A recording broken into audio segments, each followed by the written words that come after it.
there. This is Jon Monroe. I'm with the League of Women Voters, and I'm here to show you how to count a ranked choice election.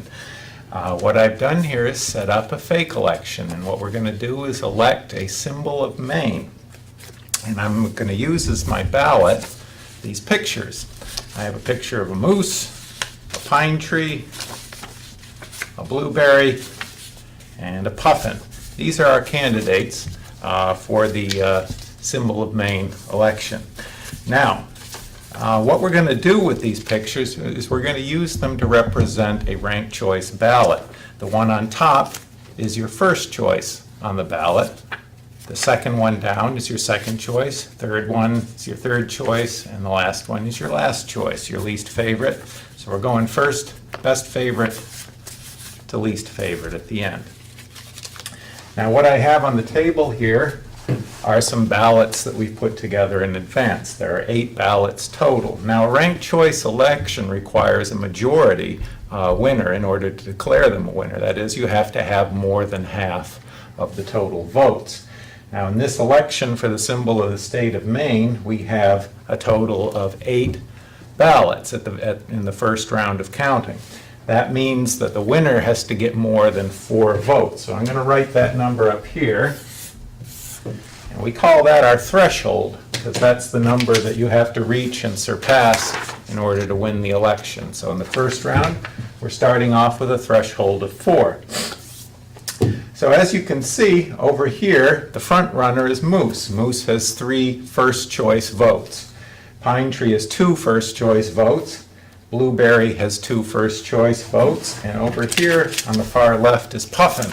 Puffin has only garnered 1 first choice vote in the first round of the ranked choice election. No one has 4 votes, so that means we can't declare a winner, so we're going to have to go to a second round.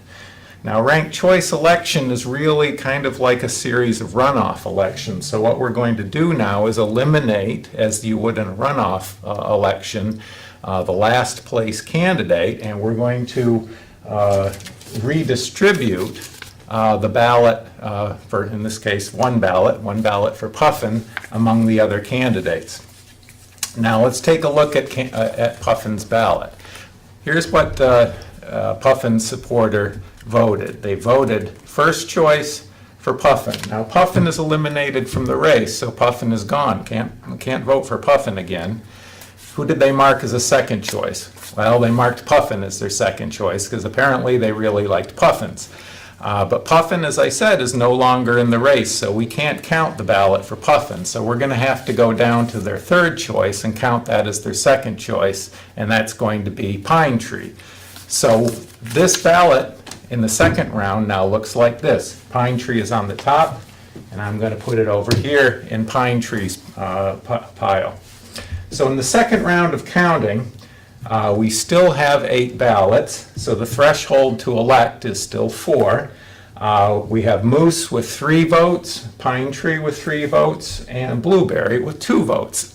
No one has reached the threshold yet, so we're going to have another round of this election.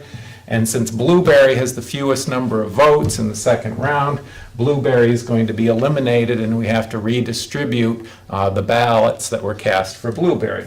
So first I'm going to take this ballot here. What is this ballot going to look like in the third round of counting? Well, the person who cast this ballot went all or nothing for Blueberry. There's no second choices to count. So this ballot has nothing left to count on it. I can't recast the ballot for Blueberry because Blueberry is no longer a candidate in this election. So this ballot is what we'd call exhausted. That means there's nothing left to count on this ballot in the next round. We counted Blueberry twice. We counted Blueberry in the first round and we counted Blueberry in the second round. But in the third round, there's nothing left to count. So this ballot is out of the election. It's exhausted.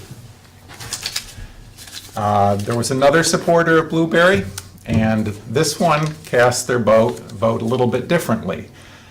So I'm going to strip off the top one, that was the first choice, and go to the second choice. Well, it looks like they left the second column blank on their ballot. So they made a little mistake in marking their ballot. So what's going to happen here is that we're going to count down to what they marked as their third choice and use that as their second choice instead. Well, oops, they marked Blueberry as their third choice. Blueberry is out of the election, so we have to go all the way down to the bottom, their fourth choice, and Pine Tree is now going to receive a fourth ballot in the third round. So, in the third round, it looks like this. Moose has 3 votes, still 3 votes. Pine Tree now has 4 votes.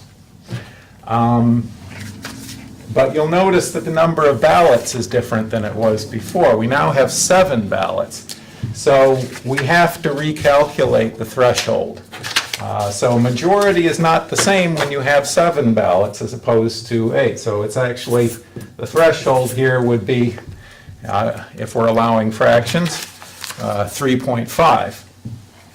So as you can see then, Pine Tree has surpassed the threshold. Pine Tree has 4 votes, the threshold is 3.5 because we only had 7 ballots in the final round, so Pine Tree wins the election. Thank you very much. That's the end of our demonstration.